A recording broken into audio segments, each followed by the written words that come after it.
Hi, I'm Chantel Cohen, and today's hot topic is your partner cheating or are you just paranoid?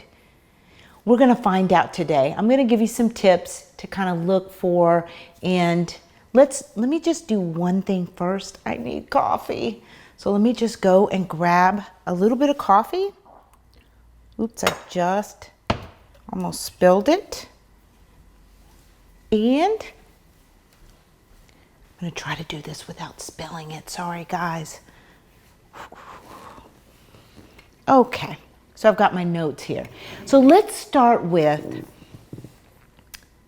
some signs that your partner's cheating. We'll start there and then we'll go to the other, are you just being paranoid?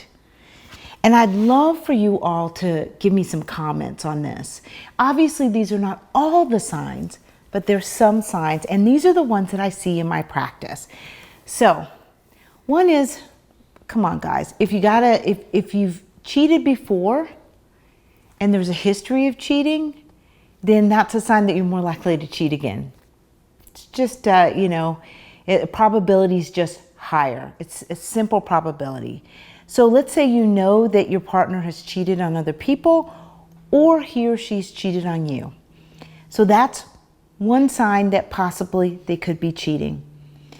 And let's look at this. This is a biggie. So you call your partner and they don't answer.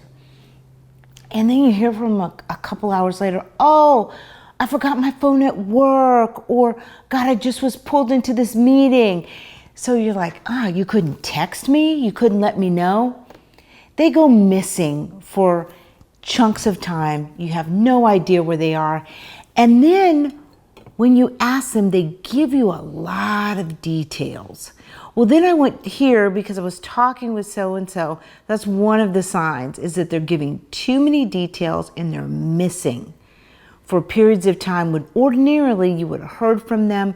And suddenly they're forgetting their phone, or they were in this meeting and they didn't see your text. Something's up, right? Or they stop, there's not as much sex. Like you were normally having sex and then suddenly it's kind of dried up.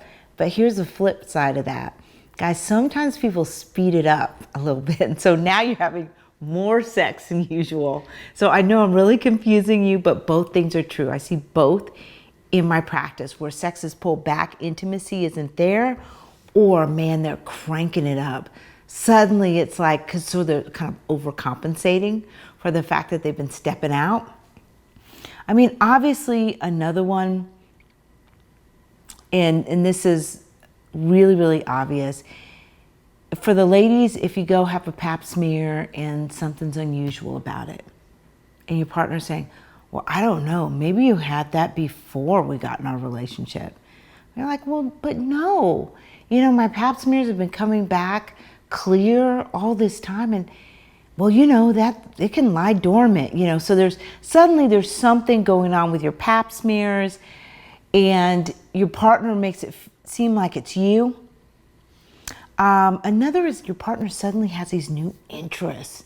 So they used to hate what was that, the river dance, the Irish river dance, and suddenly now they're interested in river dancing.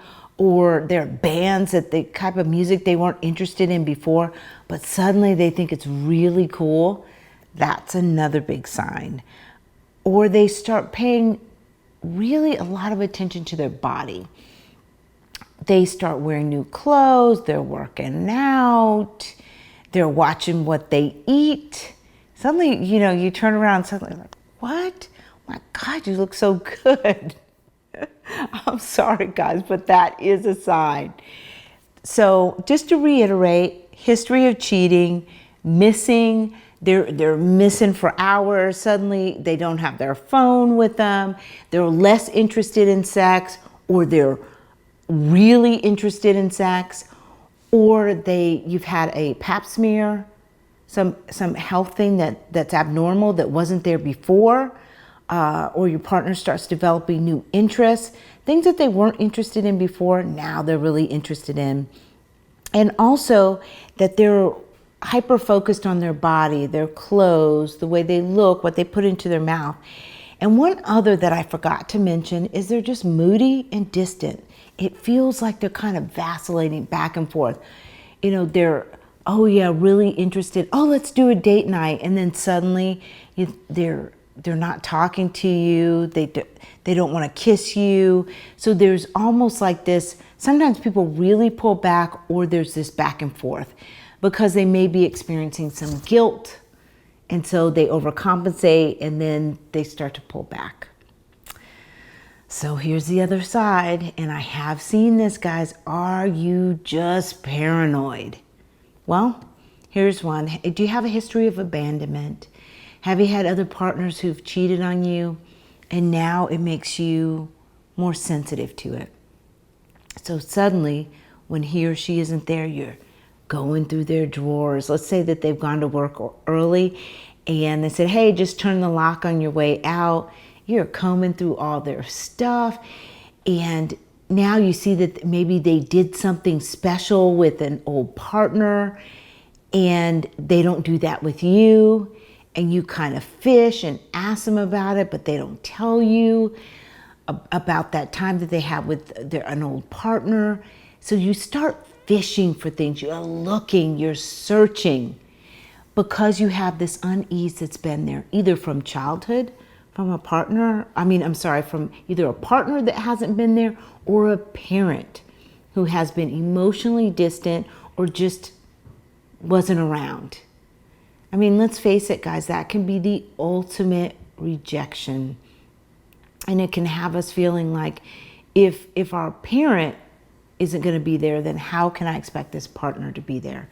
But one of the hallmarks is you just start looking. And the thing is, you're looking and your partner doesn't have any of those signs of cheating that I talked about earlier. I want you to think about that. There's nothing there, but man, you're waiting. You're waiting for the moment. So you start over-analyzing. It's another sign. You're over-analyzing everything that they're doing. You're hyper-vigilant on, you've been home for 20 minutes. Why didn't you call me? So you're sort of over-analyzing, overthinking, but also you're scrutinizing your partner's every movement. You have to ask yourself this one. You may be feeling unlovable or unworthy. I don't even like myself. I literally have clients who come in and they don't like themselves, and so they are waiting for their partner to cheat on them or leave. I literally have people who are saying, oh my gosh, my partner loves me so much. I don't even know why they love me. They're going to figure out that I'm not really lovable, or they don't like who I am, or they like that I'm sad all the time, or that I'm anxious, and they're just going to leave. So if you're making predictions, your partner's going to leave, but they don't have any of those signs, you're scrutinizing their behavior, you're worried about abandonment and rejection, you're probably feeling paranoid. And we're using paranoid in the sense, in the vernacular. I know that you're not truly paranoid in a clinical sense, but you are looking for signs that your partner is going to abandon you. And that's what we're really talking about. If you don't feel like, clients will come in and they'll say this thing, it's like a catchphrase. Yeah, I've had trust issues. If you feel like you're a person who's had trust issues, and you're looking and snooping and doing things that you don't want to tell anybody about because you'd be embarrassed, then you're living in that world of, I'm being paranoid. I'm not trying to make you feel bad. I'm just trying to get you to look at your behavior, because these behaviors push your partner away. May take 6 months, may take a year, but eventually people are found out. And so I highly recommend that you go see someone in either instance. If you're a person who's been cheating, or you're a person who's worried about being left, I highly suggest that you see someone either individually or as a couple, whether you're cheating or whether your partner suspects you're cheating and you're not. You're definitely a candidate, because we're talking about trust here. And trust is the foundation of everything great in a relationship, along with communication, vulnerability. 2 weeks ago, I did a video on trust and whether you're a partner, whether you can be vulnerable with your partner, whether you're ready for a relationship.